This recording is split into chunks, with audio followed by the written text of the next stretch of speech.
Well, in the beginning, there was trouble. And since that beginning, we've had trouble. So it looks like trouble is our middle name. It's really funny because everybody's got an opinion about cornbread. All of them. No, I will never bake for this contest again. Nope. It's just cornbread. You know, it's just biomass on a plate.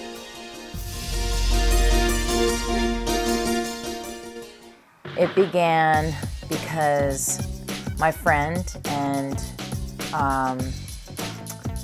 dear associate through business, actually, Deborah Tabart, who is the executive director of the Australian Koala Foundation. She is also the founder of the cornbread competition.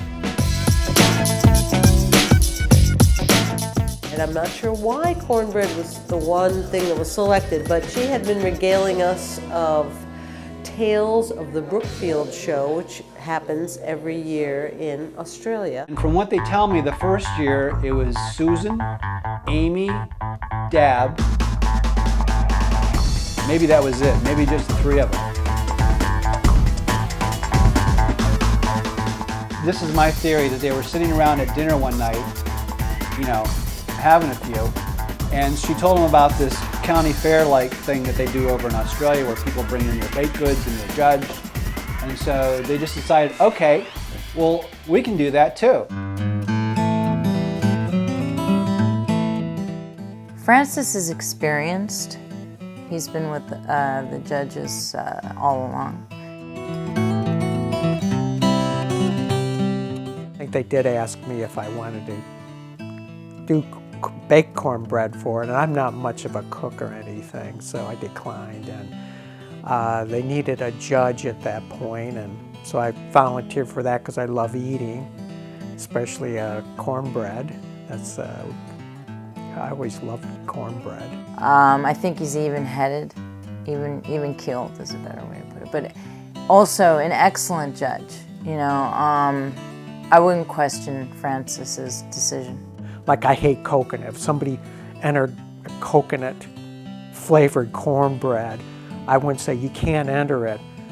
But I doubt if I'm not sure if I would even try a piece of it. It's an investigation. How would you investigate? Well, first of all, we talk to the principals. We are the principals. Right, so what do you remember, Robert? Do you I don't even remember Ricardo.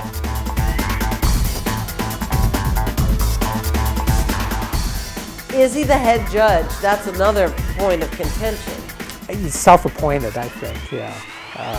I don't think there was any vote or any decision other than his own. Oh, Al's a good judge. Al's a very good judge. A controversial person. He's always trying to raise some kind of point. But he's a good judge. Well, you would think that one would have to have a particular palate for cornbread. Now, and I grew up in Connecticut. There really is no cornbread in New England, from all that I can tell. But having lived here in the district, below the Mason-Dixon line for the best part of 30 years, you develop a kind of you're in a cornbread milieu, whether or not you taste it. And that, in turn, qualified me to play a critical role here in the judging process. The Honorable Kelly, he has been a judge also for the long term. I mean, maybe even since year one, I believe, actually. Yeah, and he is, in fact, one of the toughest judges. Well, I'm not quite happy with Cassie, you know, because she has this Southern mentality, and she got rejected one time and never won a medal. Now, how do you become a judge without winning a medal? I actually petitioned to be one of the judges.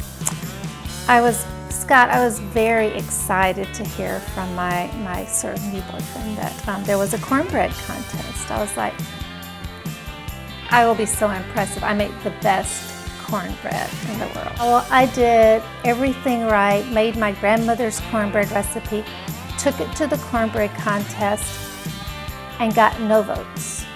I'm very excited to be a judge and hope to continue with this. And no, I will never bake for this contest again. think the judges take their roles very seriously. And I think we go to great pain to avoid a conflict of interest. I normally only bake cornbread once a year, and that's for this cook-off. I don't use my oven a lot, and maybe, you know, there have been years where, in fact, I've had to, you know, dust out the oven before, in fact, putting the cornbread into it so as not to harm the cornbread with the dust. You know, we all have our special feelings about cornbread, depending on where we come from. Some people say that they, you know the gospel of cornbread and that cornbread should be this or it should be that, but you know, the boundaries of cornbread have been you know, redefined in various parts of the world. Well, I know I have 3 medals and 1 spatula, so there was 1 or 2 times where I didn't win anything, but I got a new oven. Well, the first year we were here, which was the 2nd annual, I brought my cornbread souffle, not realizing that it was supposed to be just straight cornbread. And so the judges were up in arms because it wasn't a straight cornbread recipe, and yet I still won 3rd place.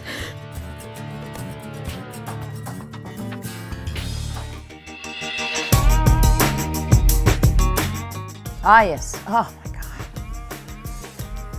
You know, I mean, I'm married to him and I love him dearly, but he is a tough steward.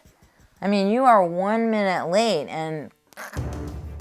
On competition day, there is a cutoff time, well established ahead of time, of when the entries can be logged in. So the entries come in, and what I have done is set up a set of plates which are identical from one set, each of which have a number taped to the bottom, and I log in the number, I log in the logbook the number of the contestant, match it to the plate.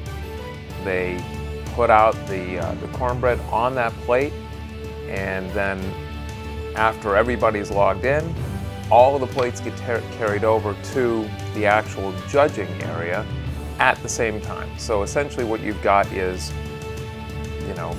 10, 12, 13 plates of cornbread of various shapes and sizes and cuts, etc., but all on identical plates, and the numbers are on the bottom. He documents all this stuff. He keeps the record straight. He's got a book.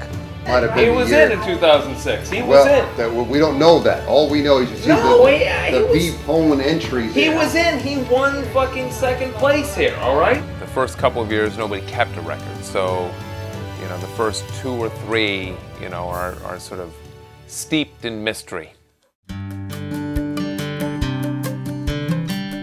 I've won People's Choice twice, which, politically correct, PC, People's Choice.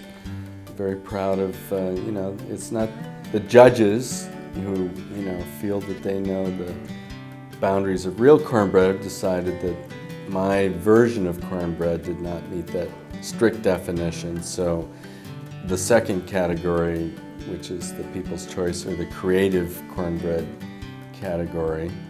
The judges may disqualify you from their judging, but the People's Choice is for all cornbreads on the table, and that's probably one of the reasons why I think the People's Choice Award is so important.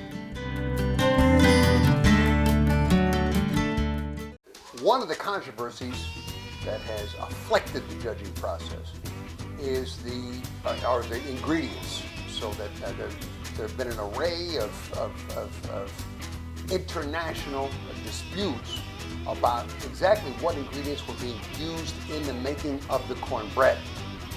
There's lots of controversy every year about, what should be allowed in. Fancy cornbread, not fancy cornbread, sweet, not sweet. I don't like to talk about that, but it's just not something that I want to discuss. But I don't put sugar in my cornbread. I'll just tell you that much.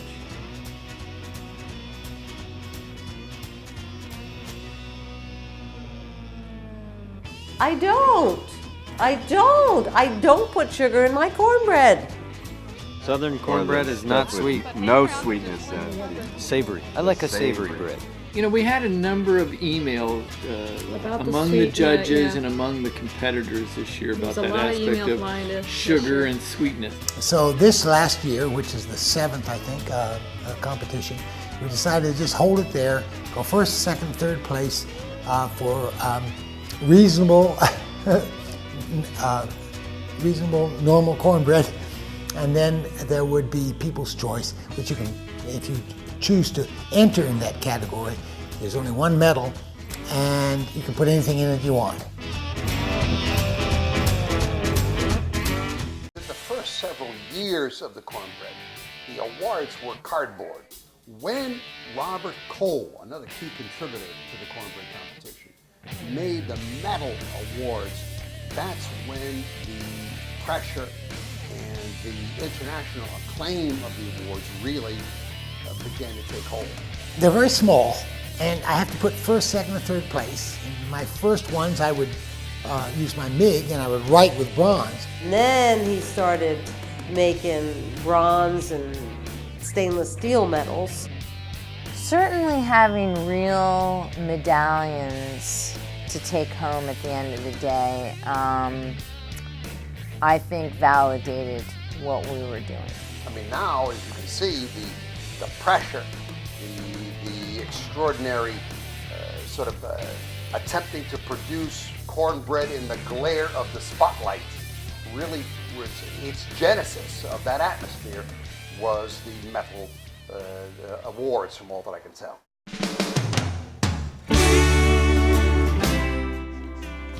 The disqualifications have definitely raised some issues throughout the years. There was an entry several years ago where it was really a layer cake. So it did not resemble cornbread in any way, shape, or form. Gige actually had one cornbread that was really fancy. In fact, she was disqualified because they thought it contained cake mix. It was cake, basically. It was fucking cake. And the judges said, no, we've gone too far. There was the limit, and we disqualified her. Well, there was a timing question when he arrived. Then there was a question about the ingredients. He may have gotten in late. I mean, He recalls that his human rights were violated. I mean, that was my understanding. I'm late. Sorry. But it's good anyway. Here it is. Well, it turns out that I'm not the only person that's been disqualified. A lot of people have been disqualified. There's a lot of pressure the day of, and I found that, in fact, that many years I've made 2 cornbreads. People don't know this. You'd think that it would be a light-hearted lark for most people, and it is at some level, and it's certainly started out that way. But come Bake Off day, people are anything but lighthearted. It's anything but a lark. They take this very seriously. Every time I've been in this cornbread contest, something always gets really tense right while you're baking, and it's very, very, very hard. It's not an easy thing. When you've got to put your cornbread out here on Johnson Avenue, why, that's sort of when you're making cornbread. That's pretty much like it is the Super Bowl, really, of cornbread judging right here in Johnson Avenue on our nation's capital. Hello, this is founder of the International Cornbread Competition. The calls are coming in thick and fast because I understand that there's going to be a competition again on this weekend. It is thrilling that these events go on without me, a bit like a Julia Child's, meal. Long after I'm dead, it'll continue.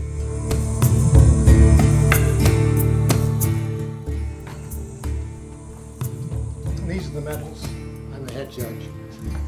These are the medals that are giving out this year. Hey man, how are you? I'm dropping off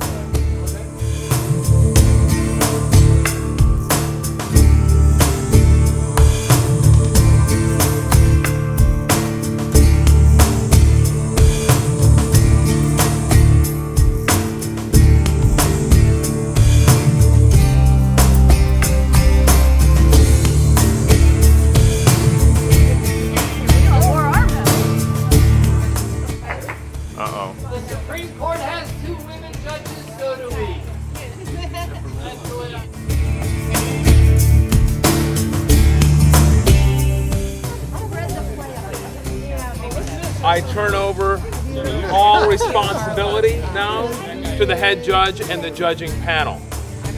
I'm done. Once it gets to the actual judging, my job is done. Now it's up to them. So and that's where the controversy often begins. These are fucking muffins right here. This is not cornbread. All right. On the other side. Nervous, actually. Nervous. It's tough this year. Not a good cornbread. Yeah, very similar, most of them. It's clear. Well, it's not a runaway. No. Smell it. Smell it. I have a sworn deposition. Right, announcement! First place, it's number 11. This one right here. Right here. Number 11. This is Who's first the author place. here? Who's the author? Who's number 11? Number 11 would be Anne Marie. Anne-Marie, and she's not even here. Oh, just call us Winner must be I knew this was right. Number 10. Number 10 is Don. Don All right, number 2.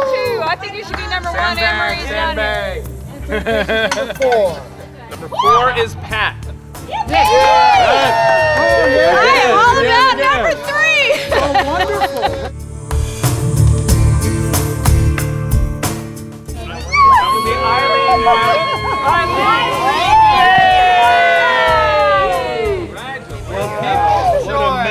What a great medal.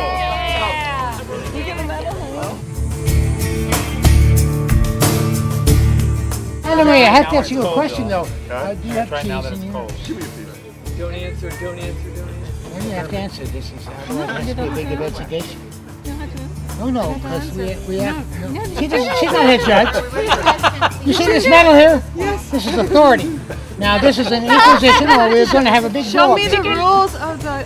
I am the rules. And, No. She won fair and square. All right. If you refuse to answer. I refuse to answer. All right. I refuse to answer anything. It's a secret recipe with a secret process. All right. First place. First place goes to Anna Marie. Yeah, Anna Marie. Cool. Most of the positive things in my life have occurred because I backed into them, and the cornbread competition is one of those circumstances where I just sort of backed into it at the earliest possible stage, and since then it's been a key part of my life and has contributed a great deal to my personal development. I can honestly say that it is one of the most joyous things in my life, and I do believe that everyone who attends the cornbread competition can, in moments of gloom, think back or forward to a cornbread competition and find mirth and laughter. It's just so silly. And in this very serious world, it's nice to have a little silliness.